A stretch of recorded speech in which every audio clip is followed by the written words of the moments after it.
শাক চচ্চড়ি কার না খেতে ভালো লাগে? আমার তো ১০০ ভাগ শাক খেতে ভীষণই ভালো লাগে।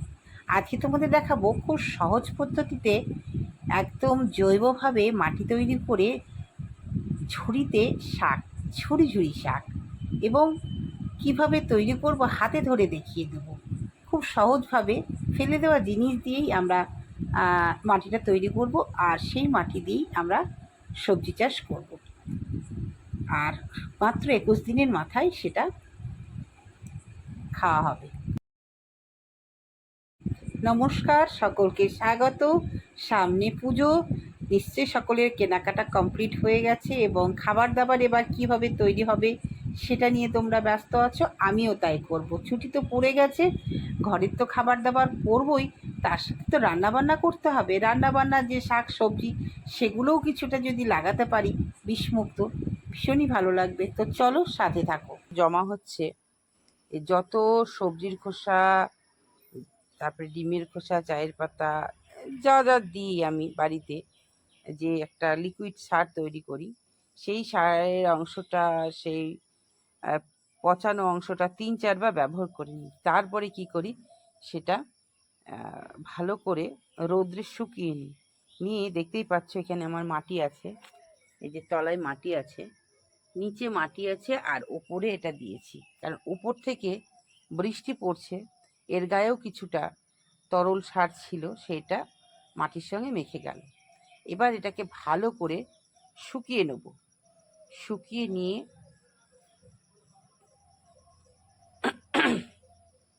ভালো করে কটকটা করে শুকিয়ে নিয়ে চেলে নেব। চেলে নেওয়ার পর তারপরে আমি কিভাবে লাগাবো সেটাও তোমাদের দেখাচ্ছি, চলো।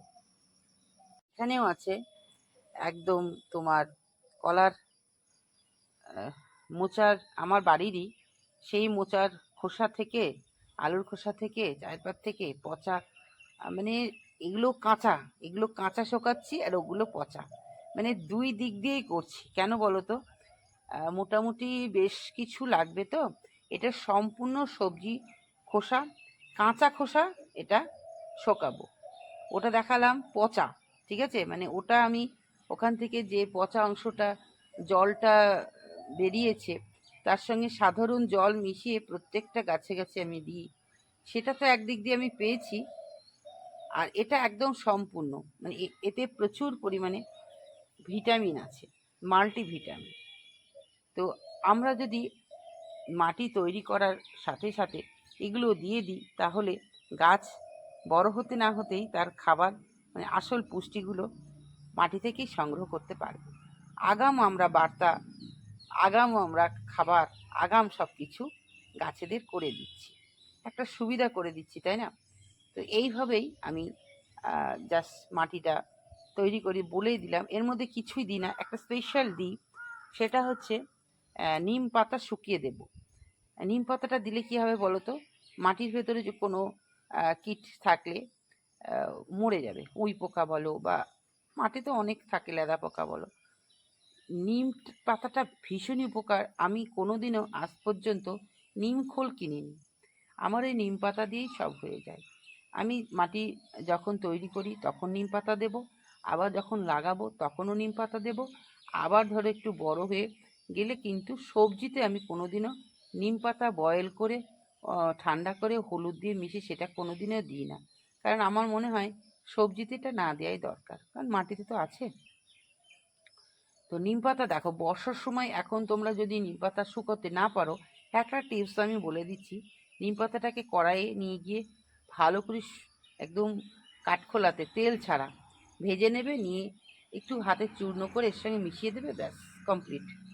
এই হয়ে গেল আমাদের মাটি তৈরি। এবার আমি বলবো যে কিভাবে আমি ঝুড়িতে চাষ করি। ওর বয়স মানে 3 বছর হতে চললো, 22, 23, 24, মানে 3 বছরের এরা পদার্পণ করছে, মানে 3 বছর ধরে এরা ফল, সবজির ধারক হয়েছে, সবজি চাষের। যখন গ্রিন ফ্রেন্ডস আমার বাড়ি এসেছিল ডিসেম্বর মাসে 22 সালের, তখনই এগুলো কেনা। তো সে তখন থেকে চলছে, এবার মনে হয় এবারই শেষ।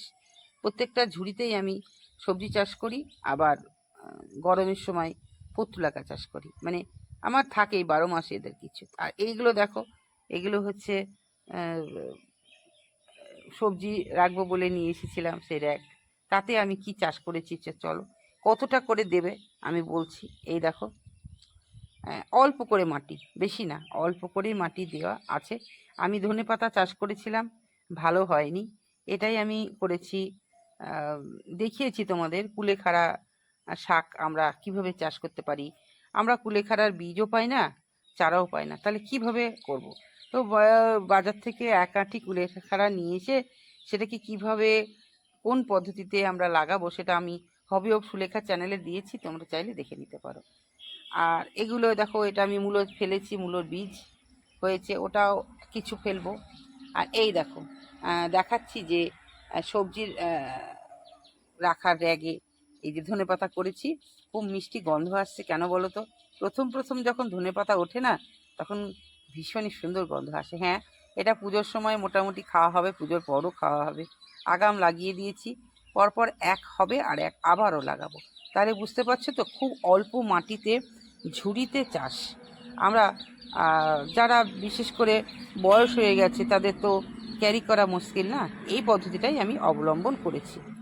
এই পদ্ধতিতে তোমরা করো, আমি তোমাদের শিখিয়ে দিলাম কিভাবে মাটি তৈরি করবে, কতটা নেবে। দেখো, তোমরা বলতে পারো যে ম্যাডাম ঝুড়িতে কিছু দিয়েছেন, না কিচ্ছু দিইনি। কেন, কত বড় বড় ছিদ্র দেখেছো। আমি ঝুড়িটা মাটিটা দেওয়ার পর ওই যে ওখানটা রেখে দেবো, দিয়ে হালকা করে, আমি তো জল দেবই, আবার বৃষ্টি জল পড়ছে, অটোমেটিক এটা যখন শক্ত হয়ে যাবে না, আর ঝুড়ি দিয়ে পড়বে না। এইটাই জাস্ট আমার ব্যাপারটা আমি নিজেই করে নিই। কারণ এই যে যত ছিদ্র থাকবে, যত ওই ছিদ্রের মধ্যে দিয়ে বাতাস প্রবেশ করবে, আর এই গাছের শিকড়গুলো ভালো থাকবে। যত অক্সিজেন সাপ্লাই হবে, ওর শিকড়গুলো তত ভালো থাকবে।